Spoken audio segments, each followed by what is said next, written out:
আপনাদের হাতে ক্ষমতা আছে বলে যা ইচ্ছা তাই করিয়েন না। আপনারা দেখেন শিক্ষার্থীরা কি চায়। দেশের 95% শিক্ষার্থী চায় গুচ্ছ পরীক্ষা থাকুক, কারণ গুচ্ছ একটা শিক্ষার্থী বান্ধব প্রক্রিয়া। আপনারা একটা অনলাইন জরিপ করলেন না, কোনো কিছু করলেন না, স্টেক হোল্ডারদের মতামত দিলেন না। আপনারা শুধুমাত্র আপনাদের স্বার্থে, আমি বলতে যাচ্ছি, শুধুমাত্র ফর্ম বাণিজ্যের কারণে বিশ্ববিদ্যালয়গুলো আজকে গুচ্ছ পরীক্ষা থেকে আলাদা হয়ে একক ভর্তি পরীক্ষার সিদ্ধান্ত নিচ্ছে। গুচ্ছ প্রক্রিয়ার যেই থাকার জন্য শিক্ষা উপদেষ্টা স্যার 24টি বিশ্ববিদ্যালয় এবং 9টি কৃষি বিশ্ববিদ্যালয়ের ভিসি স্যারকে যে চিঠিটি প্রেরণ করেছিল, সেই চিঠিটি প্রেরণের এখন পর্যন্ত 7 দিন হয়ে গেছে, কিন্তু শিক্ষা মন্ত্রণালয় বা ইউজিসি থেকে আমাদেরকে এখন পর্যন্ত কোনো কিছু নিশ্চয়তা দেওয়া হয়নি। আমরা এখন পর্যন্ত জানি না যে গুচ্ছ ভর্তি পরীক্ষা এবং কৃষি গুচ্ছ ভর্তি পরীক্ষা হবে কি না, কতটি বিশ্ববিদ্যালয় থাকবে, কিভাবে হবে। আমরা চাচ্ছি যেন আমাদেরকে অ্যাজ সুন অ্যাজ পসিবল, যত তাড়াতাড়ি সম্ভব এই ব্যাপারটা নিশ্চিন্ত করা হয় যে গুচ্ছ পরীক্ষা থাকতেছে, এবং গুচ্ছ পরীক্ষা থাকলে শিক্ষার্থীরা কী কী সুবিধায় পাবেন এবং কী কী অসুবিধায় পাবেন সেগুলো এখন আমি বলতেছি। তো গুচ্ছ পরীক্ষা থেকে যদি কোনো বিশ্ববিদ্যালয় বের হয়ে যায়, তাহলে দেখা যাবে বিভিন্ন বিশ্ববিদ্যালয় বিভিন্ন প্রশ্নের প্যাটার্নে পরীক্ষা নিচ্ছেন। এখন পর্যন্ত আমরা গুচ্ছে যে পরীক্ষা দিই সেখানে শুধু এমসিকিউতে পরীক্ষা হয়। এখন দেখা যাচ্ছে গুচ্ছ থেকে বের হয়ে জগন্নাথ যে পরীক্ষাটা নিচ্ছে, জগন্নাথের এবার প্রশ্নের প্যাটার্নে দেখা যাচ্ছে ওনারা এমসিকিউর সাথে লিখিত পরীক্ষা নেবেন। এখন পরীক্ষার মাত্র সময় আছে 2 মাস। 2 মাস আগে যদি বিশ্ববিদ্যালয় অথরিটি আমাদেরকে জানায় যে ওনারা আলাদা একটা প্যাটার্নে পরীক্ষা নেবেন, আমাদের জন্য তো 2 মাসের মধ্যেই প্রিপারেশন নেওয়া সম্ভব না। এবং দ্বিতীয়ত হচ্ছে আবেদন ফি। গুচ্ছতে আমরা এখন পর্যন্ত 1500 টাকা দিয়ে আবেদন করতাম। 1500 টাকা দিয়ে আবেদন করলে দেখা যেত আমরা 24টা বিশ্ববিদ্যালয়ের আবেদন খরচ এখানে হয়ে যেত।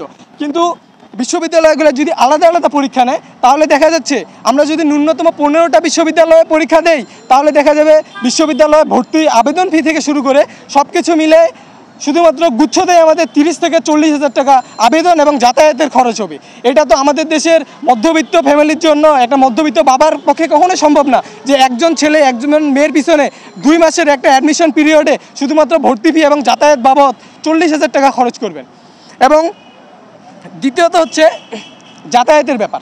এখন গুচ্ছ পরীক্ষা হইতো বিভাগীয় শহরে, আমরা প্রত্যেকটা বিভাগে পরীক্ষা দিতে পারতাম, কিন্তু যদি আলাদা আলাদা পরীক্ষা হয় তাহলে দেখা যাবে যে প্রত্যেকটা বিশ্ববিদ্যালয় তাদের নিজস্ব ক্যাম্পাসে পরীক্ষা নিচ্ছে। এখন যদি নিজস্ব ক্যাম্পাসে পরীক্ষা নেয়, তাহলে একজন স্টুডেন্ট যদি পঞ্চগড়, দিনাজপুর, ঠাকুরগাঁ, নোয়াখালী, বরিশাল থেকে জগন্নাথে পরীক্ষা দিতে চায়, তাকে মাস্ট বি ঢাকায় আসতে হবে, এর কোনো বিকল্প নাই। প্রথমত হচ্ছে এটাই। কিন্তু গুচ্ছ থাকলে আমরা বিভাগীয় শহরে পরীক্ষা দিতে পারতাম। দেশের এই পরিস্থিতিতে আমাদেরকে দেশের এক প্রান্ত থেকে আরেক প্রান্তে যাতায়াত করতে হতো না।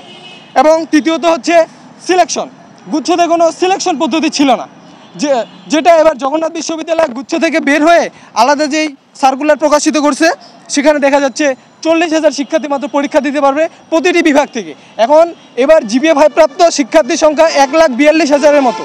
এখন যদি দেখা যায় শুধুমাত্র 40,000 স্টুডেন্ট পরীক্ষা দিতে পারে, তাহলে বিজ্ঞান বিভাগের A+ সংখ্যা হচ্ছে 80,000। তাহলে তো দেখা যাবে যারা A+ পেয়েও অনেকে পরীক্ষা দিতে পারতেছে না। এটা তো অনেকের সাথে বৈষম্যের সৃষ্টি। এবং এখানে আমি আরেকটা কথা বলতে চাই যে দ্বিতীয়বার ভর্তি পরীক্ষা দেওয়ার সুযোগ। গুচ্ছতে দ্বিতীয়বার ভর্তি পরীক্ষা দেওয়া যেত, কিন্তু জগন্নাথ বিশ্ববিদ্যালয় যখনই গুচ্ছ থেকে বের হয়ে একক ভর্তি পরীক্ষা নেওয়ার সিদ্ধান্ত নেয়, সেখানে দেখা যাচ্ছে ওনারা সেকেন্ড টাইমার বন্ধ করে দিয়েছেন। এখন একটা স্টুডেন্ট দেখা যাচ্ছে এতদিন থেকে সেকেন্ড টাইম প্রিপারেশন নিয়ে আসতেছে, কিন্তু পরীক্ষার সময় আর 2 মাস আগে যদি একজন শিক্ষার্থীকে বলা হয় যে তুমি আর পরীক্ষা দিতে পারবে না, তাহলে একটা স্টুডেন্টের মানসিক পরিস্থিতি কোন পর্যায়ে দাঁড়াইতে পারে এটা আপনারা অবশ্যই অবগত।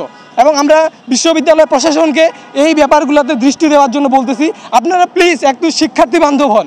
আপনারা স্বৈরাচারীদের মতো আপনাদের হাতে ক্ষমতা আছে বলে যা ইচ্ছা তাই করিয়েন না। আপনারা দেখেন শিক্ষার্থীরা কি চায়। দেশের 95% শিক্ষার্থী চায় গুচ্ছ পরীক্ষা থাকুক, কারণ গুচ্ছ একটা শিক্ষার্থী বান্ধব প্রক্রিয়া। আপনারা একটা অনলাইন জরিপ করলেন না, কোনো কিছু করলেন না, স্টেক হোল্ডারদের মতামত দিলেন না। আপনারা শুধুমাত্র আপনাদের স্বার্থে, আমি বলতে যাচ্ছি, শুধুমাত্র ফর্ম বাণিজ্যের কারণে বিশ্ববিদ্যালয়গুলো আজকে গুচ্ছ পরীক্ষা থেকে আলাদা হয়ে একক ভর্তি পরীক্ষার সিদ্ধান্ত নিচ্ছে। কারণ ওনারা যেই এক্সকিউজ, যেই কারণগুলো দেখায় গুচ্ছ থেকে বের হয়ে যাচ্ছে, এগুলো একেবারে লেম মার্কা কারণ।